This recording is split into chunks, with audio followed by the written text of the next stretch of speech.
Good day, ladies and gentlemen. This is John FARACLAS from Allaboutshipping.co.uk for our second autumn weekly recap of what has happened and what will happen in the shipping markets and beyond.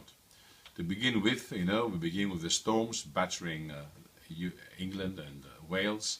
It has been a really bad start of this morning. We have gale force even 11 at some areas, 10 to 11. We had two P&O vessels that managed finally to reach port.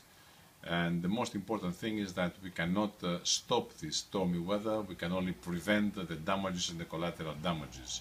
It was, not a nice morning all over the south of England with trees falling down. You all know what has happened, or you can hear it now what has happened. There are over 250,000 houses without electricity in the south, but slowly the emergency services, they're doing their best.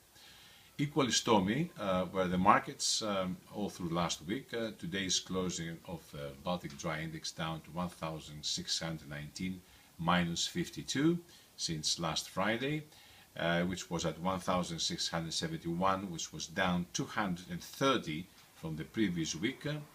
The big rally of the Cape size came to an end, as you know, with 20 days ago a drop at 603. Fortnight ago at a drop of 583, and today's dropping was at 2,526, minus 155 points. This is too much in terms of figures and percentage. We will wait to see, as even the Panamaxes, they went down below, and they lost today another 49 points. They ended up to 1,855. The smaller toners and the respective indexes, the BSI and the BHSI, they were a small plus of 2 and 4 points on their respective, as I said, index. The wet cargoes, the Baltic Dirty Tanker Index was up 4 points at 600, it reached the 600 level. But on the other hand, we had the Baltic Clean Tanker Index down at 488, it was minus 2 points. This is still another market to be seen. Overcapacity, of course, is another issue. At the same time, one can see that we've got a lot of bankruptcies ahead.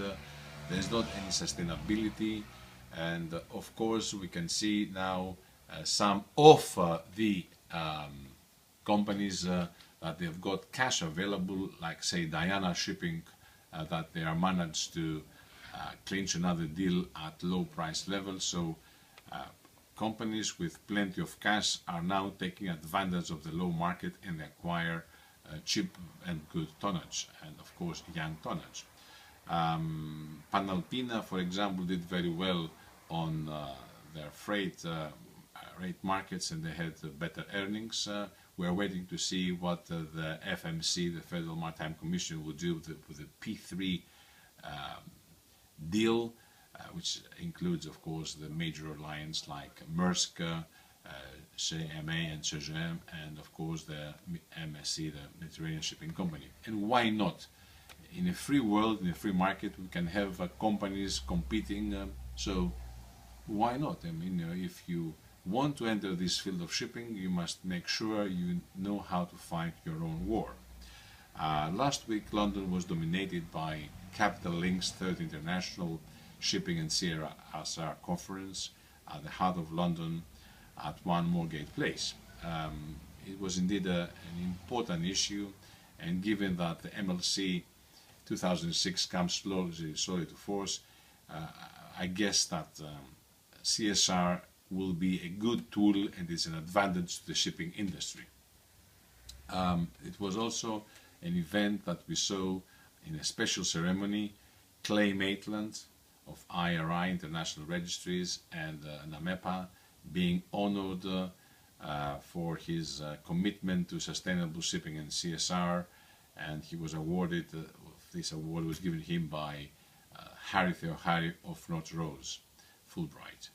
We had excellent speakers. Two of the best speakers was Maria Brun-Skipper from the Danish Shipping Association, and she gave an important speech, of course, heading for a better world with sustainable shipping, as well as we have Marion Lunde from the Sea Executive Officers from Tromsø, with an excellent speech. And of course, we must also remember the very good panel about sustainable recycling in shipping with Dr. Abdul Rahim from Class NK. That panel was moderated by Dr. Michaelis. We had also Patrick Miyaki there and David Roberts.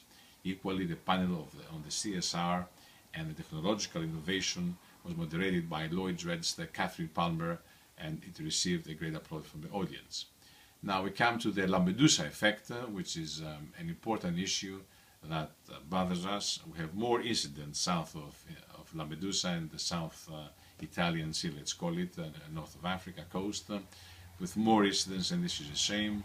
And of course we had an incident south of Crete on the Greek island of Gavdos. We have reiterated our view, and we still reiterate our view, that we must have a European Coast Guard and a Department of European Mediterranean Coast Guard to look after all these incidents, which is the illegal immigration, human trafficking, drugs, you name it. Another incident which kept us also busy was the kidnapping of pirates of 2 American crew members on board a supply vessel off Pras in Nigeria. This is very serious. The weather effects, of course, batter the Greek shipyards and in particular the Hellenic shipyards, and as we have said, this we should give an end to the situation. But what do you expect from moron administrators in Greek successful governments over the last more or less 40 years? And it should be also the unions to blame for this mess in the shipyards, and also part of the press that they don't really come up and say the whole truth about the shipyards. I guess that the Attorney General and his European counterparts should call upon everybody to come and testify about one of the biggest scandals of Greek history. The biggest fraud ever is about the shipyards. And it's not just that the submarines are rusting there. There are more issues to come, and we'd like to see those perpetrators sit on the dock. It is important to see this, and I'm sure that justice will prevail.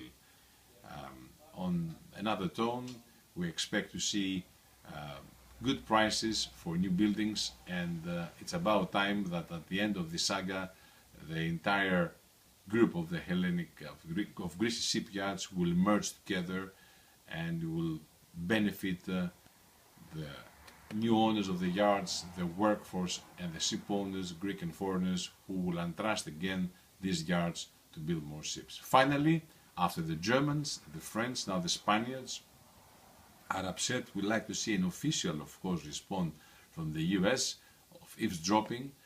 The latest today, breaking news, believe it or not, was that last year, from the 11th of December till the 11th of January, 60 million phone calls that were being monitored by the NSA. If you are the most powerful, in my personal view, power in the world, of course you must see what your men and women are doing, and if they're doing the job right. I mean, you have to protect your own interest. So in our shipping industry, of course, this can have also detrimental effects, and we must have the prevention measures to catch up these culprits, because they can eavesdrop your fixture, for example, and your competitor can pinch it up and take the charter for his benefit. On this tone, on justice to prevail, we say goodbye to you, have a nice week ahead, and all the very best. John FARACLAS, allaboutshipping.co.uk from London.